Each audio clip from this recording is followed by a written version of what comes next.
Trip එකක් යන්න plan කරලා ෆයිනලි ගියා මගේ හස්බන්ඩ් එක්ක. ඇල්ලට තමයි අපි ගියේ. අපි මෙහෙන් පිටත් වෙනකොට 1යි ගානක්. එහෙට යනකොට 5යි ගානක්. කොහොම හරි අපිට ඕනේ සන්රයිස් එක බලා ගන්න. ඔයත් ඇල්ල යන්න ප්ලෑන් කරන කෙනෙක් නම් මුලින්ම මේ ලිටල් ඇඩම්ස් පීක් එකෙන් පටන් ගන්න සන්රයිස් එක බලලා it's so worth it. මේ රූට් එක තමයි අපි පාවිච්චි කරේ අපිට view එක බලන්න යන්න. ඉතින් අපිත් එක්ක පොඩි ටුවරිස්ලා කට්ටියකුත් හිටියා, ලෝකල්ස් කට්ටියකුත් හිටියා. ඉතින් අපි ඇලත් එක්කම කෙලින්ම ඩෙස්ටිනේෂන් එකට ගියා. සන්රයිස් එක අපි එදා බලනකොට 5:40 විතර වගේ තමයි තිබුණේ. ඉතින් ඔන්න බලන්නකො මේ view එක කොච්චර ලස්සනයිද කියලා.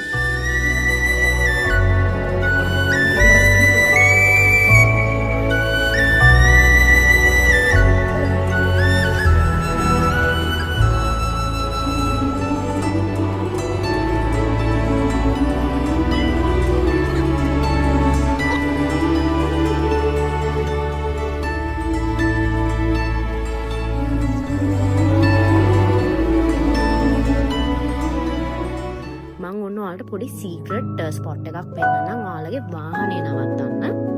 මෙතන මේ ඔයාලා ඇල්ල මේ ලිටල් ඇඩම්ස් පීක් එකට එන පාරෙම පොඩි හට් එකක් ගහලා තියෙනවා. ඒ හට් එකේ නෝ පාකින් කියලා තමයි ගහලා තියෙන්නේ. හැබැයි ලොකු ප්‍රශ්නයක් නැහැ. එතන හිටපු අංකල් කෙනෙක් කිව්වා එතනින් නවත්තලා යන්න ගොඩක් වාහන මෙතන නවත්තලා යනවා කියලා.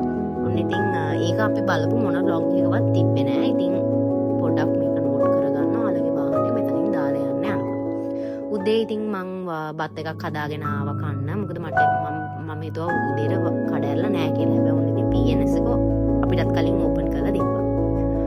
view එක බලන ගමන් අපි පොඩි ස්නැක් එකක් ඕඩර් කරලා කෑවා. මොකද අපි වතුර බෝතලයක්වත් ගිනිච්චේ නැහැනේ. ඉතින් Nescafe එක බොන ගමන් මම කල්පනා කරා ඊළඟට මම මොනවද කරන්න කියලා.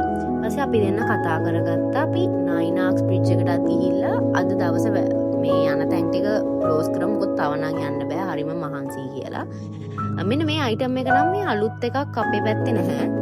මම දන්නේ ඔයාලා පැත්තේ තියෙනවද කියලා. හරි. කොහොම හරි මෙන්න අපි නයිනාක්ස් බ්‍රිජ් එකට යන්නේ. පොඩි මෙතන මේ අංකල් කිව්වා මේක තමයි කෙටිම පාර කියලා. හැබැයි මම දන්නේ මේක පොඩ්ඩක් මට හැබැයි මේකත් දුරයි වගේ. කොහොම හරි අපි ඔන්න ඩෙස්ටිනේෂන් එකට ආවා. අපි ගිය දවසේ ලොකු කට්ටියක් හිටියෙත් නෑ. ඉතින් අපි මීට view එක බලලා ෆොටෝස් අරන් තැඹිලි ගෙඩියකුත් බීලා අපි නැවතින තැනට යනවා කියලා තීරණය කරා.